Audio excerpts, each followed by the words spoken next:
안녕하세요. 네, 안녕하세요. 저는 교회에 출석한 지 3년이나 되었는데도 한 달 전까지만 해도 스스로를 새신자로 착각했던 임동숙입니다. 지난 3월 초 정 원장님께서 봄에 대한 말씀 증거를 제안하셨어요. 느닷없는 제안에 정말 깜짝 놀랐는데 새신자 명찰을 떼라는 사인처럼 느껴지더라고요. 그래서 그 후 구역 예배에도 참석하고 오늘 이 자리까지 서게 되었습니다. 2019년 저의 봄은 이렇게 교회 안으로 한 발자국 쑥 들어오면서 열렸고, 사진가 크리스 조던의 전시장에서 우연히 만나게 된 다큐멘터리 알바트로스를 보면서 깨어나기 시작했습니다. 가장 멀리, 가장 오래 난다는 전설 같은 새 알바트로스가 북태평양 작은 섬 미드웨이에 잠시 머물며 짝을 만나 사랑을 나누고, 알에서 깨어난 새끼들이 바다를 향해 날아갈 때까지의 여정을 기록한 영상. 알바트로스는 정말 아름다웠지만 처참했고 그래서 슬펐습니다.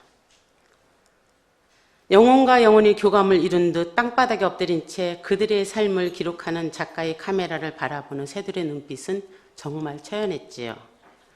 구슬프게 들려오는 구애의 노래소리와 우아한 춤 동작에 스며드는 석양빛, 바다에 떠다니던 플라스틱을 어미로부터 받아먹은 어린 새들이 죽어가는 모습, 죽은 새의 가슴을 갈라서 플라스틱 조각들을 하나하나 제거한 후 무덤을 만들고 애도의식을 치르는 작가의 떨리는 손, 그리고 뒤뚱뒤뚱거리며 몇 차례에 걸쳐 날개를 시도하던 어린 새가 태풍의 바람을 이용하여 마침내 비상하는 장면 등은 혼돈과 모순 속에서도 존재하는 생명의 경이로움 그 자체였습니다.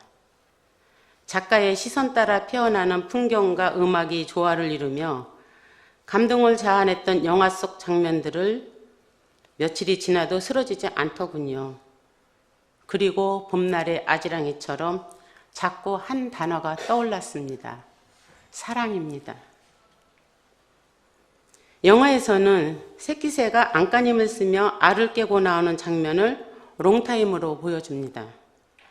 스스로 알을 깨고 나오지 못하면 어차피 날개에 힘이 없어서 세상에 나와도 살 수 없기 때문에 어미새들은 절대로 알을 쪼아주지 않는다고 합니다. 그러나 새끼가 알에서 깨어나 세상으로 나오기를 간절히 기다리며 외부의 적으로부터 보호하고 응원의 노래를 들려준다는 나레이션이 참으로 인상적이었습니다. 그동안에도 다양한 채널을 통해 새들의 부화 과정을 보았으니 사실 그 장면이 그리 새삼스러운 것도 아닌데 유난히 왜 그 장면에서 그렇게 가슴이 먹먹해졌는지는 글을 쓰면서 알게 되었습니다. 기다림이 품고 있는 사랑의 기운이 비로소 제 가슴에 스며든 것이지요. 홀로 설 수 있을 때까지 따뜻한 시선으로 바라보며 기다려주는 것이 사랑이라는 것을, 하나님께서 저에게 주셨던 바로 그 사랑이라는 것을 머리가 아닌 가슴으로 알아차리는 시간이었던 겁니다. 3m나 되는 커다란 날개로 하늘을 날며 바다를 품고 있는 새 알바트로스가 저에게 기다림의 사랑을 깨우쳐 주었다면 작가 크리스 조던은 애도가 사랑의 시작이라는 것을 가르쳐 주었습니다. 알바트로스와 함께 있고 알바트로스를 사랑했던 작가 크리스 조던은 인간의 이기적인 욕망을 비난하는 대신 우리에게 질문으로 호소합니다. 작가는 한 인터뷰에서 말했지요. 8년 동안 미드웨이 섬을 오가며 가장 힘들었던 것은 인간인 우리가 아는 것을 알바트로스가 모른다는 사실이지요. 인간이 쓰고 버린 쓰레기들을 먹이인 줄 알고 새끼의 입으로 건네주고 궁극에는 그것이 자기 새끼의 목숨을 앗아가고 있다는 그 사실을 만약 알바트로스가 알게 된다면 그들의 가슴은 무너져 내릴 것입니다. 과연 그 슬픔과 절망에 우리는 어떻게 사죄할 수 있을까요? 그러나 우리가 함께 열린 눈으로 인류의 현실을 직시할 용기를 낸다면 현실을 바라보면서 느끼는 불편한 감정들이 오히려 인류를 하나로 이어주는 계기가 될 것입니다. 당신은 인류의 현실을 직시할 용기를 내시겠습니까? 크리스 조던은 이렇게 질문했습니다. 땅을 적시는 봄비처럼 기다림과 애도로 스며드는 주님의 사랑에 기대어 부끄러운 무관심으로부터 깨어날 수 있기를 간절히 바라며 크리스 조던의 애도에 관한 글을 기도로 대신하겠습니다. 애도는 슬픔이나 절망과는 다르다. 애도는 사랑과 같다. 애도는 우리가 잃어버리고 있는 것 또는 이미 잃은 것에 대한 사랑의 감정을 경험하는 것이다. 마음을 내어준다면 애도는 이미 우리를 진정한 생명의 근본으로 이끌 것이다. 감사합니다.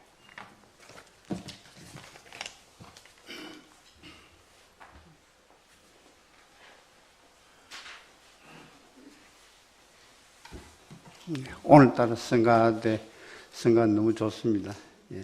제가 준비한 글 읽도록 하겠습니다. 오늘은 한국 현대사의 신사 참배 반대에 앞장선 이기선 목사와 병영교회에 대해서 말씀드리려고 합니다. 며칠 전에 제가 태어난 울산 병영에 가서 3.14와 최은배 선생님 생가 기념관을 둘러봤습니다. 그 기념관에는 놀랍게도 제 할아버지와 큰할아버지 영정도 놓여 있었습니다. 울산 병영에는 4월 4일부터 6일까지 3.1 만세운동 기념 행사와 재연 행사가 있는데 올해는 100주년 기념이고 해서 한번 가봤습니다. 그리고 그 기념관 바로 근처에는 병영교회가 있는데 제가 어릴 때부터 다니던 교회입니다. 제가 병영에서 태어났지만 아버님이 교사여서 어릴 적 여러 곳을 다니다가 초등학교 시절은 울산 방어진에서 보냈고 그리고 중학교에서 고등학은 병영 할아버지 댁에 다시 와서 이 교회를 다니게 됐습니다. 그 방어진 교회에서도 교회를 다닐 때 몰랐는데 최근에 이 글을 준비하면서 알게 된 사실은 방어진 교회는 손양은 목사가 전도사 시절에 개척했다는 것을 이번에 알게 됐습니다. 제가 다녔던 이 병영교회는 원래 124년 된 교회로 울산에서 가장 오래된 교회입니다. 병영이란 논산훈련소나 군사령부 같은 곳인데 태종 때 병영성을 축성해서 고종 때까지 477년을 이어왔습니다. 그런데 조선 말기 단발령과 태양력 사용 등의 개혁 조치와 함께 군사 제도가 바뀌면서 이 경상자도 병영이 1895년에 폐쇄되었습니다. 그 당시에는 경상도가 남북이 아니라 낙동강을 경계성으로 해서 경상자도와 우도로 나뉘는데 여기에 병마절도사가 있었습니다. 병영교회는 1895년 그 해에 세워졌습니다. 병영이 폐쇄되면서 군수지원 사업으로 생활하던 주민들이 삶이 혼란에 빠졌을 때 병영 주민인 이희대라는 분이 자기 집에 호주 선교사를 초청해 예배를 드리고 그 집에 예배당으로 헌납하면서 병영교회의 역사가 시작되었습니다. 그 후 20년 동안 호주 선교사들과 왕길지, 영문에는 겔손 앵글이라고 합니다. 목사님이 와서 목회를 하고 세례를 주고 했었는데 1917년에 이르러 처음으로 조선인 목사가 여기에 이 교회에 부임하게 됩니다. 그런데 그분이 이기선 목사님이십니다. 참고로 왕길지 목사는 독일 태생으로 호주인과 결혼해서 호주에서 한국 선교사로 파송되어서 부산에서 1900년부터 1910년까지 또 평양에서 1919년에서 1937년까지 평양신학교와 숭실대학에서 교수로 재직했습니다. 이기선 목사는 1878년생 평안북도 박청 출신으로 포목상을 하다가 평양신학교를 입학해서 1919년에 졸업과 함께 평북 어주군 영신교회에서 심호하다가 남쪽에 복음 전도가 필요하다고 생각하여 남하해서 1917년에 병영교회에 와서 1920년까지 심호하게 됩니다. 그런데 이기선 목사가 이 교회를 맡고 있던 1919년 병영에서도 독립만세운동이 일어났습니다. 이 교회 교인들 다수가 만세운동에 참가했습니다. 병영 3인 운동을 이끈 지도자 청년의 22명 가운데 이문조, 이현우 두 사람이 병영교회 신자였습니다. 그리고 교인은 아니었지만 제 할아버지 형제분들도 같이 주동해서 일본 경찰에 체포돼 모진 고문을 당하고 대구 감옥에서 옥고를 치렀습니다. 울산에서 부산까지 호송은 그 유명한 악질 고속수를 순사가 했다고 합니다. 고속수는 1918년에 경남 순사 교습소에 지원했는데 정식 순사 발령 전이었습니다. 이기선 목사는 3.1운동 다음 해 병영교회를 떠나 김해업교회를 가게 됩니다. 여기서 주기철이란 청년을 만나게 됩니다. 당시 이기선 목사는 42세였고 주기철 청년은 22세였습니다. 주기철은 1897년생으로 1916년 이곳 오산학교를 졸업 후 고향 진천 웅천으로 내려가 다시 서울로 와서 연희전문학교를 입학하게 됩니다. 그리고 입학한 지 얼마 되지 않아서 눈병을 앓기 시작해서 마침 또 가정 형편도 어렵고 해서 다시 웅천으로 귀향을 해서 아버지가 장로인 웅천교회에 다녔는데 이때 이기선 목사는 가끔씩 웅천교회에 와서 설교를 하였습니다. 그리고 중매도 하였고 주례를 썼다고 합니다. 이기선 목사는 1930년에 평북 무원면 백마교회로 시무지를 옮겼고 다음에 북하동 교회로 가서 심화하실 때 신사참배 문제를 당하게 됩니다. 신사참배 문제는 일제강점 초기부터 제기되어 왔는데 1925년 서울 남산에 조선신궁을 건립하고 1933년에 들어서는 전시체제를 강화하면서 신사참배를 일제가 강요하게 되었습니다. 그러다가 여러 가지 신사참배 사건이 발생되었는데 일제는 1938년에 들어서 각 노예별로 신사참배를 강제 유도하기 시작했는데 이런 분위기에서 1938년 9월 9일 평양 서문박 예배당에서 제27회 조선예수교 장로회 총회가 개최되어 이기성, 주기청, 김선두 등 신사참배 반대 지도자들을 구금시켜놓고 불법적으로 가결하게 됩니다. 이 사건 후 총회에 이런 결의를 불구하고 끊임없이 신사참배 반대 운동이 일어났는데 평안북도는 이기선 목사, 평안남대는 주기철 목사, 경상남대는 한상동 목사, 전라남대는 손양훈 목사, 만주는 하무선 선교사 등이며 목회자들만 아니라 많은 교인들이 경찰에 체포되어 투옥되고 심한 고문을 받았는데 결국 해방을 앞두고 1944년 평양 감옥에서 주기철 목사는 순교하게 됩니다. 그리고 이기선 목사님과 손양훈 목사는 1950년에 순교를 하게 됩니다. 주기철 목사가 신사참배 반대운동을 했던 신학적 기초를 당시 이기선 목사라고 본다고 합니다.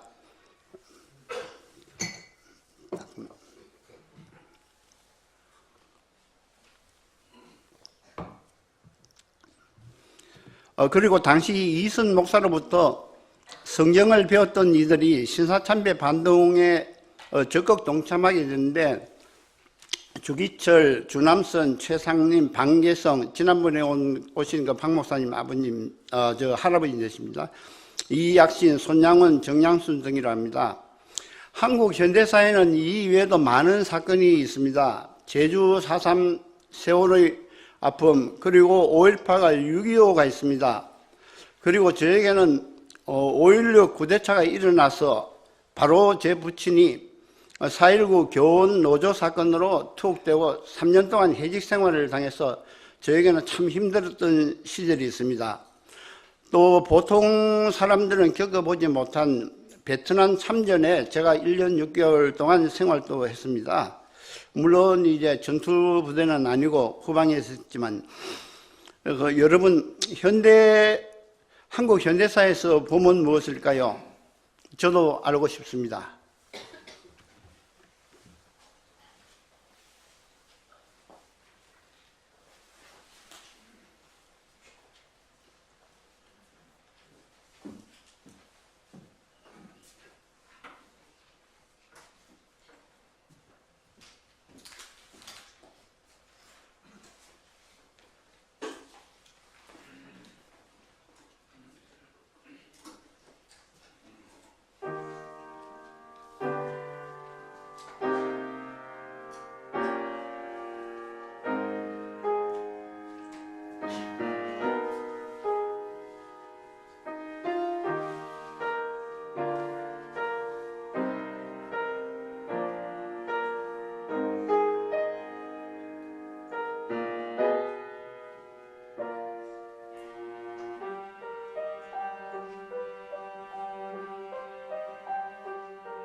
네, 세길교인 최서희라고 하고요.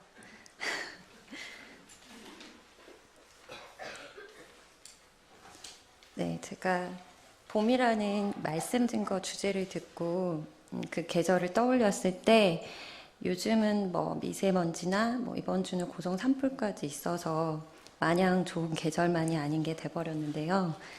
그래도 우리 마음속에 봄이 온다는 것은 추운 겨울이 지나고 따뜻한 봄날, 뭐 좋은 계절이 돌아온다는 느낌이잖아요. 네, 숫자 16이 큰 의미가 있는 건 아니고요. 제가 직장 생활 16년 차예요. 제가 2004년에 대학을 졸업하고 곧바로 입사를 하고 좀 남들보다 빨리 진로를 정했기 때문에 사실 그 이후 10년을 좀 안도감 속에서 평안하게 보냈습니다. 그래서 이때를 좀 봄날이라고 표현을 해봤는데요. 남들이 좀 청춘의 고민을 할 시간에 사실 미래에 대한 불안감보다는 좀 빨리 이룬 성취감, 안도감 속에 좀 살았던 것 같아요. 그런데 지난 6년 사이에 좀 변화가 있었습니다. 네, 제가 봄도 없는 북극곰을 좀 그려봤는데 엄마가 되면서 생각지 못한 혹한기가 찾아왔어요. 근데 이유가 사실은 이 불안이라는 감정 때문이었거든요. 그러니까 그 전에 이런 불안감을 느낄 이유는 별로 없었던 것 같았어요. 근데 양육과 일을 두 가지를 동시에 하게 되니까 이제 뭘 해도 불안한 거예요. 다 제대로 하지 못하고 있다는 그런 불안은 일상을 집어삼키기에 충분했습니다. 그래서 부단히 이 둘의 균형을 맞춰서 다시 안정을 찾아야겠다. 행복으로 다시 돌아가겠다라고 정말 열심히 노력을 했거든요. 그런데 어느 정도 6년이 지나서 균형도 찾았어요. 근데 행복하지 않은 거예요. 이렇게 균형을 맞추면 저는 행복할 줄 알았는데 안정이 돼가는데 행복한 게 아니라 매일매일 너무너무 힘든 생활을 하고 있는 거죠, 제가. 그래서 이렇게는 더 이상 살 수가 없겠구나라고 생각하게 됐습니다. 그래서 이제 진짜 행복이 어디에 있을까? 나를 위해서 그리고 내 사랑하는 가족을 위해서 적극적으로 고민을 하기 시작했어요. 그래서 여기 제가 봄날의 피크닉이라고 이름을 붙여봤는데요. 이 봄날 짧은 아이들과의 여행, 제가 일상을 정말 균형을 잡기 위해서 막 피곤함으로 보내는 일상이 아니라 봄날의 피크닉처럼 짧고 아름다운 순간이 떠오르더라고요. 워킹맘으로 완벽해지려는 노력 말고 아이와 가족과 함께했던 소중한 순간들이 제가 지난 10년 동안 혼자일 때 단 한 번도 느껴보지 못했던 행복한 순간들이 떠오르면서 힘들다고 불평했던 저 자신을 돌아보게 됐습니다. 나누어주신 성구 말씀에 애써 주님을 알면 봄비처럼 주님이 오신다고 나와 있더라고요. 제가 이런 영적인 연습이 돼 있었다면 불안이 찾아온 것을 불행이라고 생각지 않고 아이와의 행복한 매 순간을 만끽할 수 있었을 텐데라는 생각이 들었습니다. 네, 수동적으로 주어진 매일 안정된 삶을 살았던 제 젊은 날의 봄날이 일장춘몽처럼 사라진 지금에 와서 꿈에서 깬 저는 엄마로 흔들리는 꽃처럼 여전히 불안을 느끼지만 그럼에도 이제는 행복을 만끽할 수 있게 되었습니다. 봄이 찾아오는 길목에서 세계일 가족분들과 어리석었던 제가 최근에야 비로소 깨달은 행복해지는 방법을 나누고 싶었습니다. 감사합니다.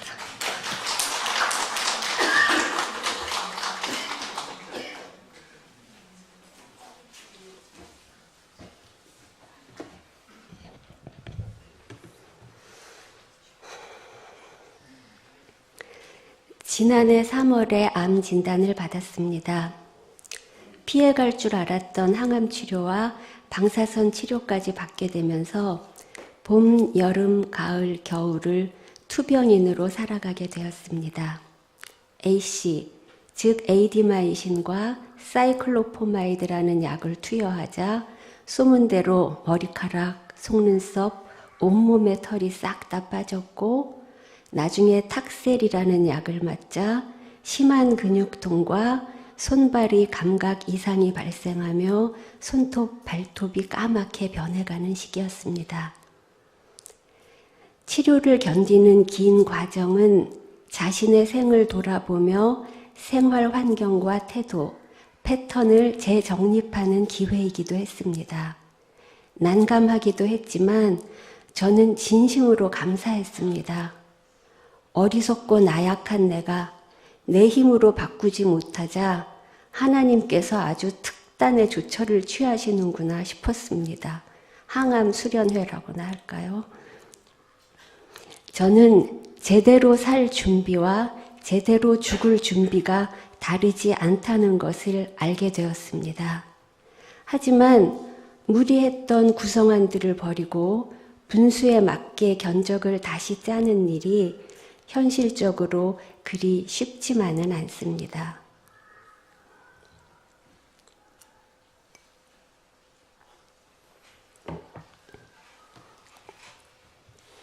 사랑은 분리됨에 있으며 진정한 사랑은 느낌이 아니고 서로를 성장시키는 행위라는 내용으로 20대의 저에게 큰 힘을 주었던 아직도 가야 할 길이라는 책의 저자 스카펫 선생이 인간의 어리석음과 실책에 대해 표현하기를 목욕물 버리려다 아기까지 버린다 라고 했던 말도 떠올랐습니다. 무엇을 버리고 무엇을 취해야 하는 것일까요? 마취 상태로 11시간 이상 진행되는 수술을 받고 나오면서 돌아가신 엄마를 겪었습니다. 놀랍게도 저는 저희 엄마처럼 양미간을 마구 찌푸리며 잠시 저희 엄마가 되어 있었습니다. 엄마의 눈으로 나라는 인간을 보는 신기한 경험을 한 것이죠. 분리가 아닌 연결이었습니다. 엄마의 눈과 나의 눈 사이, 그 블라인드 지점에 이를테면 살려야 할 아기가 숨어 있었습니다. 실향민이자 여성가장으로 세상과 싸우는 미션을 수행하느라 폭력적이 되어가며 포기했던 엄마 자신의 꽃봉오리. 그런 엄마의 조수 역할을 하며 매맞는 딸로 사느라 감춰두었던 나의 꽃봉오리가 그 캄캄 어둠 속에 버려져 있더라고 하면 맞는 표현일까요? 1차 항암 주사 후 극심한 구토증으로 고통받을 때 문득 우리 집에 많이도 있는 하얀 사기 그릇들이 싫어졌더랬습니다. 딸애는 독일 유학 중이고 혼자 전투태세를 불사르며 진수성찬을 차려 먹으려 애쓰던 중이었죠. 이 그릇은 아득히 오래전 저 결혼할 때 엄마가 어디 빚받을 곳에서 돈 대신 집어온 그릇 세트였고 엄마는 그걸 제 혼수로 떡하니 해줬던 것인데요. 저는 기능적으로 아직 멀쩡하고 유행을 타지 않는 빛깔과 디자인이라는 이유로 세상에 30년 동안 그 그릇을 사용해 오고 있었습니다. 네, 필수적이지 않은 가변적인 취향 따위에 돈 쓰기를 꺼려해왔던 것인데요. 이제 저는 외치고 있었습니다. 난 이 그릇을 좋아하지 않아. 나에게도 취향이라는 게 있다고요. 라고 말이죠. 첫 항암의 충격으로 눈을 제대로 뜨기도 힘든 몸을 이끌고 저는 동네 그릇 상점에 갔습니다. 다행히 2층에 제 마음에 드는 접시가 있더군요. 지중해 풍의 푸른 빛이 도는 균질하지 않은 질감의 접시.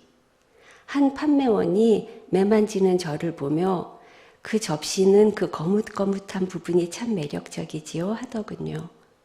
세트를 살 엄두는 못 냈지만 저는 단품 한 개를 장만했고 그 푸른 접시를 볼 때마다 사소한 행복감이 올라왔습니다. 고기와 야채를 열심히 담아 먹었죠. 제가 구상하고 걸어가는 앞으로의 새 길에는 취향의 발견이나 실현, 연약한 부분을 살려가겠다는 코드가 포함되어 있습니다. 올해 1월로 지루한 표준 치료를 마치고 회복 중인데요. 3월 첫째 주에는 드디어 독일 체류 중이던 딸아이가 1년 반 만에 다니러 왔습니다. 남들이 보면 감격스러운 포옹, 뜨거운 눈물과 애정어린 대화가 난무할 것 같지만 진실을 밝히자면 종종 참 징하게 싸웁니다. 파괴적인 연인처럼 조금만 방심하면 상황이 초토화됩니다. 달라진 점이라면 영원한 쪼다같이 굴던 제가 암 덕분에 조금 엣지 있어진 정도입니다. 한꺼번에 많은 변화를 기대할 순 없어서 그저 나나 잘하세요 합니다. 거의 의절 분위기로 가다가 출국 며칠 전에 다시 엄마 사랑해, 나도 사랑해 분위기로 변했습니다. 정신병자들이 따로 없습니다.